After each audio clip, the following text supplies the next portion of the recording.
Welcome. अपने देश के सबसे अधिक सुर्खियों में रहने वाले शंकराचार्य को ससम्मान इस बार बुलावा मिला है। अगले साल यानी 2027 में हरिद्वार में होने जा रहे कुंभ मेले में शंकराचार्य अविमुक्तेश्वरानंद के भव्य स्वागत की तैयारी वहां की सरकार अब कर रही है। याद है ना, इसी साल प्रयागराज में माघ मेला लगा था और मौनी अमावस्या के दिन ज्योतिर्मठ पीठ के शंकराचार्य स्वामी अविमुक्तेश्वरानंद के स्नान को लेकर बहुत बड़ा विवाद खड़ा हो गया था। पालकी पर सवार होकर स्नान के लिए संगम तक जाने की हट पर प्रयागराज प्रशासन के साथ लंबी तनातनी शंकराचार्य जी की हुई थी। यहां तक कि उस वक्त काल नेमी जैसी शब्द का भी राजनीतिक बहस का वो हिस्सा बन गए थे। लेकिन अब तस्वीर बदलती हुई दिखाई दे रही है। हरिद्वार में 2027 के कुंभ की तैयारियां शुरू हो चुकी हैं और आज खबर आई है कि उत्तराखंड के मुख्यमंत्री पुष्कर सिंह धामी ने उसी स्वामी अविमुक्तेश्वरानंद को विशेष निमंत्रण भेजा है। अब दोनों प्रदेश में बीजेपी के ही मुख्यमंत्री, लेकिन शंकराचार्य एक ही हैं और इस प्रदेश में उन पर एक प्रदेश में कलेश हो रहा है, वहीं दूसरे प्रदेश में विशेष सम्मान की तैयारी। ये कैसे है?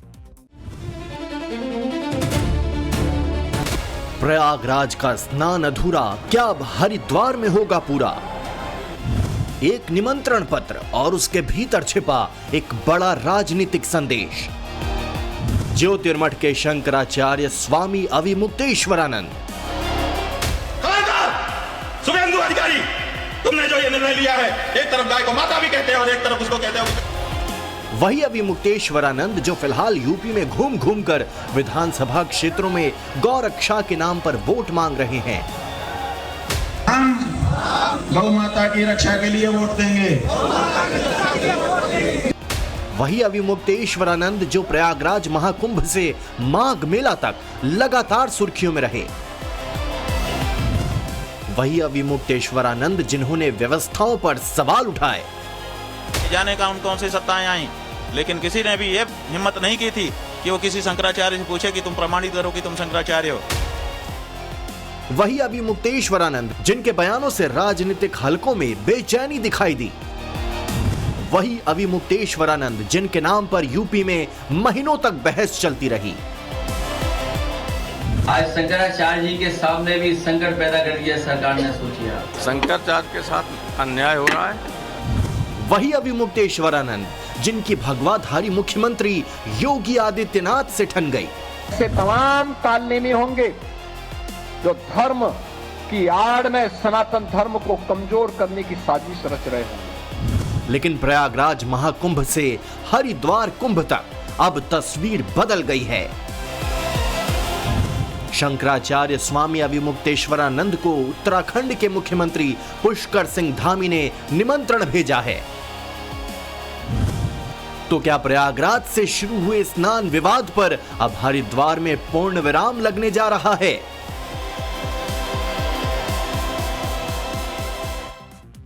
उत्तराखंड के मुख्यमंत्री पुष्कर सिंह धामी ने ज्योतिर्मठ पीठ के शंकराचार्य स्वामी अविमुक्तेश्वरानंद सरस्वती को हरिद्वार कुंभ में आमंत्रित करने के लिए एक पत्र लिखा है।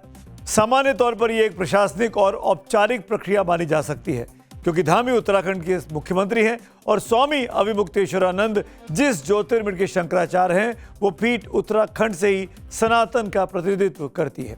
लेकिन धामी के इस पत्र की भाषा ने इसे चर्चा का विषय बना दिया है। इस निमंत्रण पत्र में मुख्यमंत्री ने शंकराचार्य को परम पूज्यवर लिखकर संबोधित किया है। इतने ही नहीं, धामी साहब ने यह भी लिखा है कि शंकराचार्य के श्री चरणों में कोटिश प्रणाम। इन शब्दों को सुनकर कुछ याद आया आपको? याद कीजिए, जब प्रयागराज माघ मेला में शंकराचार्य का पालकी के साथ स्नान पर विवाद हो गया था, उस वक्त यूपी के डिप्टी सीएम केशव प्रसाद मौर्य के शब्द भी कुछ ऐसे ही निकले थे।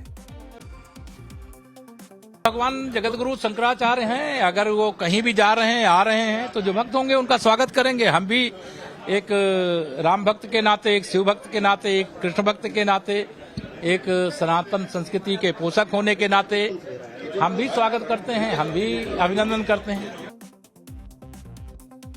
माघ मेले के वक्त सीधे टकराव देखा गया था यूपी की सरकार के साथ और शंकराचार्य के साथ। एक तरफ स्वामी अविमुक्तेश्वरानंद थे तो सामने खुद मुख्यमंत्री थे योगी आदित्यनाथ। आपको बता दूं, इस बार सीएम धामी ने यह निमंत्रण बतौर मुख्यमंत्री सभी शंकराचार्यों, सभी अखाड़ों, पूरे संत समाज को भेजा है। लेकिन शंकराचार्य अवमुक्तेश्वरानंद को भेजे गए बुलावे को सियासी चश्मे से भी देखा जा रहा है। वजह, उत्तर प्रदेश में बीजेपी सत्ता में है और उत्तराखंड में भी बीजेपी की ही सरकार है। दोनों ही जगह भूलिए मत, अगले साल फरवरी मार्च में एक साथ विधानसभा चुनाव भी होने हैं। लेकिन शंकराचार्य अविमुक्तेश्वरानंद को लेकर दोनों राज्यों में अलग अलग तस्वीरें दिखाई दे रही हैं। यूपी में शंकराचार्य की पदवी पर ही सवाल उठाए गए थे, वहीं उत्तराखंड में उन्हें ज्योतिर्मठ के शंकराचार्य के नाम से संबोधित किया गया है। यानी प्रयागराज में जिस शंकराचार्य को लेकर विवाद हुआ, हरिद्वार में उसी शंकराचार्य के स्वागत के लिए लाल कालीन बिछाने की तैयारी है। अब गौर करने वाली बात यह होगी, हरिद्वार में क्या अविमुक्तेश्वरानंद को पालकी के साथ गंगा के तट तक जाने की परमिशन मिलेगी स्नान के लिए या नहीं मिलेगी, क्योंकि प्रयागराज में उनकी पालकी के चलते ही विवाद की शुरुआत हुई थी। पुलिस पर बटुकों को पीटने के आरोप लगे थे, जिसके बाद यूपी की सियासत में ब्राह्मणों की नाराजगी भी खुलकर सामने आ गई थी। विवाद उस वक्त इतना बड़ा था कि मुख्यमंत्री योगी आदित्यनाथ ने भी शंकराचार्य को लेकर विधानसभा में बयान दिया था। हर व्यक्ति शंकराचार्य नहीं लिख सकता। हर व्यक्ति हर पीठ के आचार्य के रूप में जाकर के जहां तहां वातावरण खराब नहीं कर सकता। उन मर्यादाओं का पालन सबको करना होगा। और अगर वो शंकराचार्य थे तो क्यों आप लोगों ने लाठीचार्ज किया था वाराणसी में? क्यों एफआईआर लॉन्च किया था? आप नैतिकता की बात करते हैं। एक तरफ बीजेपी के मुख्यमंत्री योगी आदित्यनाथ हैं जो शंकराचार्य का नाम लेकर आरोप लगाते हैं, और दूसरी तरफ बीजेपी के ही एक और मुख्यमंत्री धामी हैं, उन्हें ससम्मान बुलाते हैं। तो वहीं खुद शंकराचार्य गाय को लेकर पश्चिम बंगाल में बीजेपी के एक और मुख्यमंत्री शुभेंदु अधिकारी को खरी खोटी सुनाने में लगे हैं। 14 साल तक मांझी मांझी और 14 साल के बाद सब्जी भाजी, ये कोई आस्था होती है? आपकी मां बूढ़ी हो जाएगी तो आप कहेंगे कि अब काटा जा सकता है इसको? खबरदार शुभेंदु अधिकारी, तुमने जो ये निर्णय लिया है, एक तरफ गाय को माता भी कहते हो और एक तरफ उसको कहते हो कि 14 साल के बाद काट सकते हो। या तो माता मत कहो, पुरानी सरकारों ने माता नहीं कहा था, पशु कहा था। तुम भी कहो कि हम गाय को पशु मानते हैं, उसके बाद तुम्हारा दोष जो है थोड़ा कम हो जाएगा। शंकराचार्य अभी यूपी में गौरक्षार्थ धर्मयुद्ध यात्रा कर रहे हैं। गाय की रक्षा के लिए शंकराचार्य ने इस यात्रा की शुरुआत 3 मई को गोरखपुर से की थी। गोरखपुर मुख्यमंत्री का चुनाव क्षेत्र है। शंकराचार्य की यात्रा 81 दिनों तक चलनी है। 24 जुलाई को इसका समापन होना है। शंकराचार्य के मुताबिक उनकी इस यात्रा का उद्देश्य गाय को राष्ट्र माता का दर्जा दिलाना और देश में गौ हत्या पर पूर्ण प्रतिबंध लगाना है। उनकी यात्रा को सियासत और यूपी के आगामी चुनाव से भी जोड़कर देखा जा रहा है। शंकराचार्य के करीबियों का दावा है कि इस यात्रा के जरिए यूपी की सभी 403 सीटों तक उन्होंने पहुंचने का लक्ष्य रखा है। आज उनकी यात्रा मैनपुरी पहुंची, जहां समाजवादी पार्टी की सांसद और अखिलेश यादव की धर्मपत्नी डिंपल यादव ने उनका स्वागत किया और आशीर्वाद दिया। शंकराचार्य 3 जून को कन्नौज पहुंचे थे। खबर आई थी कि वहां शंकराचार्य स्वामी अविमुक्तेश्वरानंद को सड़क किनारे एक अस्थायी टेंट में रात बितानी पड़ी। दरअसल तय कार्यक्रम के मुताबिक कन्नौज में उनका रात्रि विश्राम एक पब्लिक स्कूल में होना था, लेकिन शंकराचार्य के मुताबिक जिला प्रशासन की तरफ से उन्हें स्कूल में ठहरने की परमिशन नहीं दी गई, जिसके बाद कार्यक्रम को रद्द करना पड़ा। इसके बाद शंकराचार्य ने कन्नौज के पास के पाल चौराहे पर ही रुकने का फैसला कर लिया। वहां एक अस्थायी टेंट लगाया गया, वहीं पे उन्होंने अपना विश्राम किया। यानी यूपी में शंकराचार्य वर्सेस प्रशासन वाली तनातनी आज भी चल रही है, लेकिन उत्तराखंड सरकार की तरफ से उनके लिए हरिद्वार कुंभ में स्वागत की तैयारी है। और इस तैयारी के बीच खड़ा है एक बड़ा सवाल, क्या ये सिर्फ कुंभ का निमंत्रण है या फिर निमंत्रण पत्र के जरिए एक राजनीतिक संदेश भी है?